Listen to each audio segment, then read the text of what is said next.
Yeah, thanks, Paul. Again, I want to reiterate what Paul said. Thanks for being here on a beautiful, beautiful Chicago day. Wow, it was fun to wake up to. Players of the week from last week: Kyrick McGowan on offense. Just had an outstanding game. You can see what the future will hold for him as far as a playmaker, but did a really, really great job. Riley Lees was our offensive big playmaker. Again, having another solid year. We were able to give him the ball a little bit, which was great. Alex Miller on defense was our player of the game. Alex had another great game. He's having a terrific season, and really proud of him. And then Joe Gaziano is our big playmaker. Joe's been consistent all year. Terrific job by him. And our special teams player of the week was Joey Bergen. Berg had a big tackle on that opening kickoff and played well the whole day. Practice-wise was Ray Nairo, Tyler Haskins on defense, and Wayne Dennis in the kick game. Really proud of the O-line. We had 250 yards rushing, no sacks. And then, I thought we took a step in a positive direction from a defense of getting 2 turnovers and really had a third on the last play. If it wasn't for the PI, we would have had 3 turnovers caused, which obviously has kind of been the calling card for our defense and for our team to win. And that third one would have been obviously a game winner. So disappointed in that. But 3 big opportunities in front of us, and obviously this one here at Ryan Field here Saturday. So fired up for the week, and then hopefully go play another good game. So with that, how about any questions I can answer? Coach, obviously Kyrick got hurt near the end of that game. Do you have any update on his long-term Yeah, he'll be out status? indefinitely. Gunnar Vogel is off the 2 deep. Is he also? He'll be out for the season. Okay. And you talked about the offense and the defense having success on the weekend. It seemed like special teams was sort of the dragging phase of the 3. There was not only the missed field goal, but 5 punts only averaged 33 yards net, and the penalty on the kickoff return off the safety. Well, what were the problems there, and do you think it was the worst it's been in a while? Or? No, I don't think the special teams were bad outside of the missed kick. Holding call is a bad call. We had superior hands. We pancake a guy in 1995. We would have put a sticker on his helmet. But it got called, and obviously that is what it is. I think all those punts were into the wind. And so, no, I have no problem. How many yards did we give up in returns? 0. Right. So no problem with that. That was the game plan. Andrew made a great play when they were unsound. Something we saw a couple weeks ago against Iowa. They only secured with a couple guys. I think that was great. And, we outside of the penalty, I think that was an explosive return. So, I really don't have an issue with those guys. I think that group's played really hard all year. Charlie's got to make the kick. He's got to make the kick. That's the bottom line. And he knows that. And, nobody working harder than him. He's out doing all of his ABCs and 1, 2, 3s today. And he knows he's got to make that kick. I don't need to say it. He knows it. We know it. And, that was tough. And then offensively, it seemed like you guys had the explosive plays in the passing game more than there has been the past couple of weeks. It seemed like Aiden really grew in confidence over the course of the game as well. What do you think was the change in that facet this week? Well, I think when we threw on time and took what the defense gave us, we had big plays. There were other plays that were out there to be made that we did not make that would have been game changers. And that's the things that we're going to continue to work on. Defensively, you mentioned that late pass interference, and by my count, you guys have had a total of 8 pass interference penalties over the last 2 weeks as a defense. Is there something there that needs to be fixed? Is it one-man breakdowns like you've been talking about? Yeah, I'm not going to talk about penalties. I'm not going to get up here and make excuses. We got to coach better. We got to quit holding, I guess, quit grabbing. So we'll change some things up in practice and hopefully not have them called. So I'm just going to leave it at that.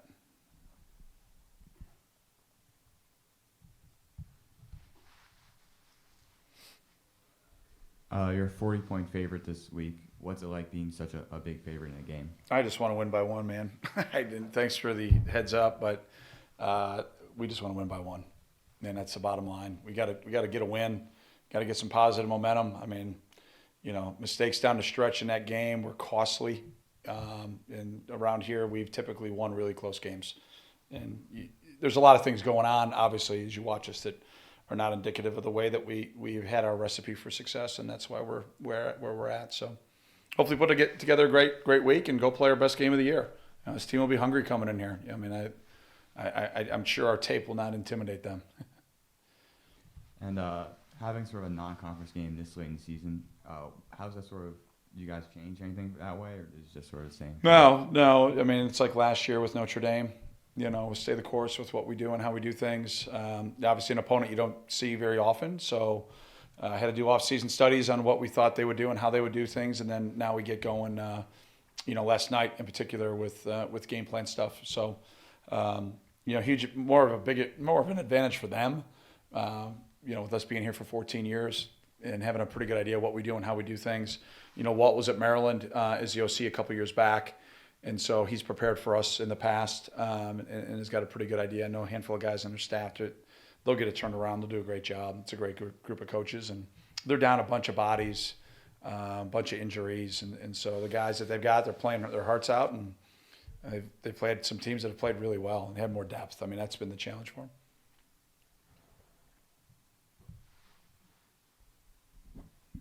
Do you have to guard it all against, guys thinking, oh, this might be the week since we're not playing a Big Ten team and it's not, a Power 5 team out of conference. Yeah. It's UMass. Yeah, maybe if we were 8-0 in the Big Ten West like last year, yeah, maybe. This year, no, not at all.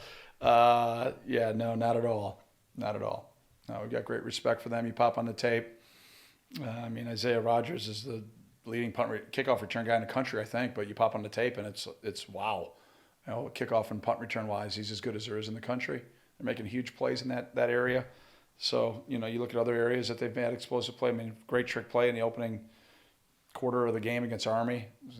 Reverse flea flicker for a touchdown is a big play. They got some momentum. So no, you just pop on the tape. Their guys play hard. They're just down a bunch of bodies and they're fighting. It's impressive to watch how hard they're fighting. What led to this game being scheduled against UMass? They're an independent who you've never played before in the history of your program. I'm trying to jog my memory right now. I don't exactly remember how it all worked itself out. I think we needed a game in this year. And then the Big Ten moving some games around forced us to have to find someone later in the season and or have a game in week 2 coming back off the Stanford game. And, just the way that I was hoping to have the season go after that long trip, having a bye, we thought would have been better. Now looking back, maybe that wasn't right. That happens. But, so that's how it worked out. They needed a game and we needed a game. So that's just how it worked out.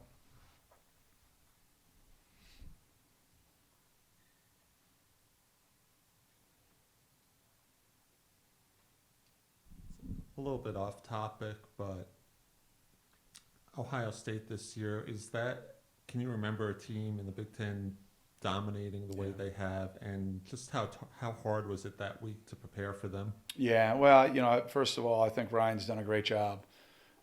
You take over for a coach with the success that Coach Meyer had, and to then implement the things that he wanted to do and how he wanted to do things. It starts with him. He's done a great job, and obviously the staff has followed suit. And you can see their guys are playing at a very high level from a standpoint of consistency. And that's what jumped out to us on tape, was regardless of who was playing, the consistency of fundamental, of execution in all 3 phases was outstanding. And then you really look hard at the talent and the waves of talent that they're able to throw at you offensively, especially in the skill positions, is really impressive. But what jumped out to me on tape was the play of Dobbins. I thought the attitude that he's running the ball with, the physicality he was playing with, was just off the charts on tape. And then defensively, you can see that they've simplified, and they're playing. It just seems like really fast, and they've got great players. Great players on defense, and they've always been really, really good in the kick game. They've taken care of the ball. They've put a lot of pressure on teams with just being able to rush 4, which makes it obviously very challenging to throw the ball. And then, they got off to a great start, and they've got really good momentum. So James Laurinaitis did our game last week for BTN, and I told him the last time I thought I saw Ohio State team like this one, like they have now, was the teams he played on, national championship teams.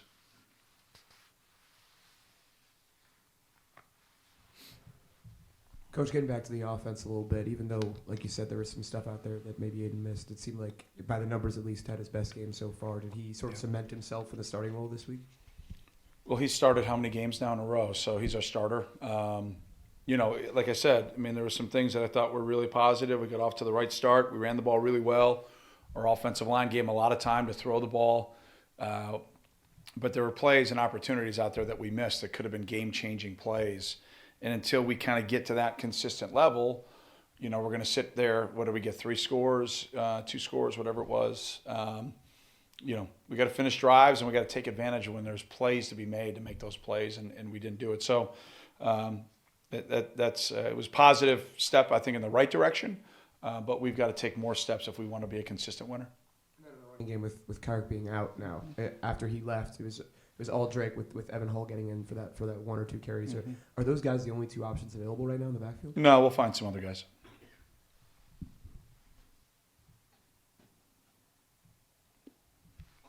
Again, this will be a different question than I think you're used to, but one of your favorite sayings is play for the brother to your left and your right. Mm-hmm. You've got 3 sets of actual brothers on this team. Do they play out? Is there a dynamic among the 6 of them? Do they really bond together? What's it like to have 3 families with multiple players? Yeah, we've had quite a bit of that. I don't know the exact number. I should know. I'm embarrassed that I don't know the exact number of brother combos that I've had in my time. It's been a bunch. Yeah, I know. Yeah, it's a bunch. And it's been pretty cool when I go into a house and or the oldest brother takes an unofficial visit here. If they go through the walk-on door. And the parents say, "Hey, don't forget about his little brother," and I'm like, "All right, well, don't forget about us." So it's worked out really, really well. I think it talks about our program, about the consistency that families and parents know they're going to get from myself and our staff, and the way that we run the program, and the way that Jim runs the athletic department, about developing young people to be the best they can be holistically, and being the best player development staff in the country. So, when we look at those things, we take great pride in it. And again, I don't want to speak for those sets of brothers, but as someone who did not have a brother, I am incredibly jealous of those guys, because having a shared experience like this has got to be just absolutely unbelievable. And it's pretty neat to watch them. The Miller brothers kind of get after each other a little bit, like they took each other's Matchbox toys and stuff like that, cars. But the Bergens seem to get along. The Gallaghers don't talk a lot; they just play ball. No, but it's a great group of guys. Very fortunate to be their coach.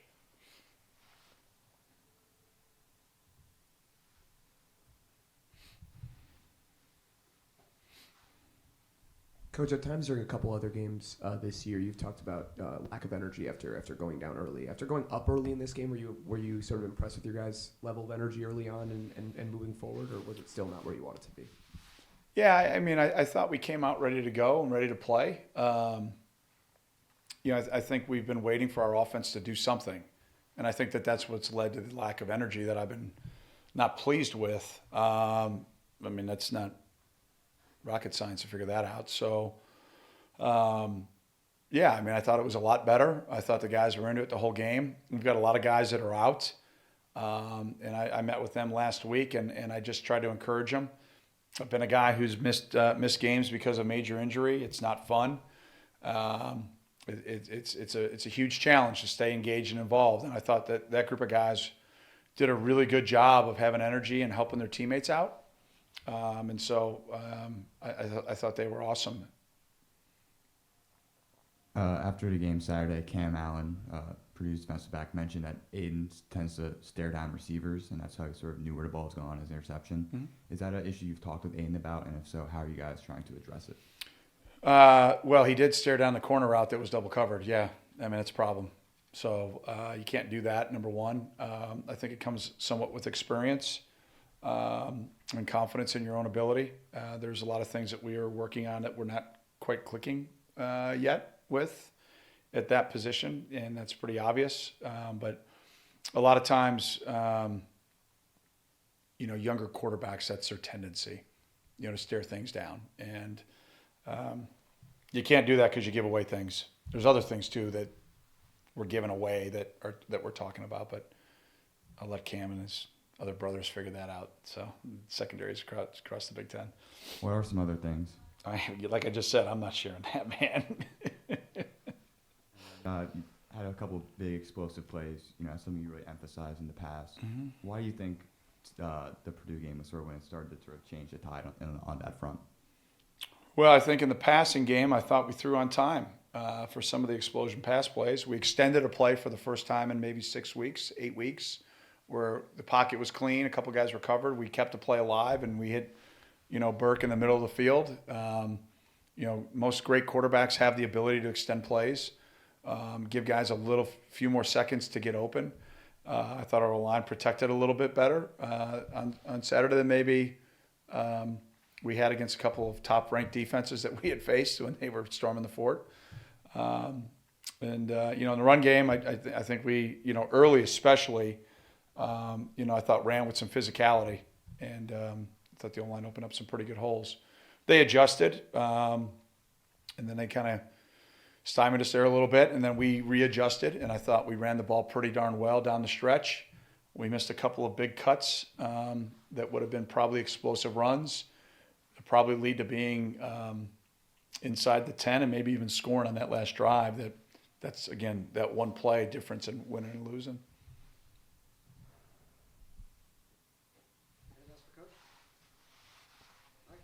All right, before I go, just obviously on Veterans Day, it's something that we're very thankful for our men and women serving our country and those that have served our country.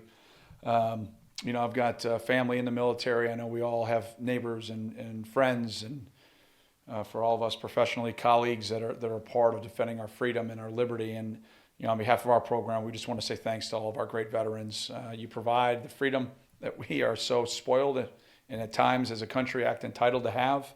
And, at the end of the day, we wouldn't be able to have it without our great military and our great veterans. So on behalf of our program, I just want to say thank you to all of them and happy Veterans Day from the bottom of my heart. Thanks a lot. Go Cats.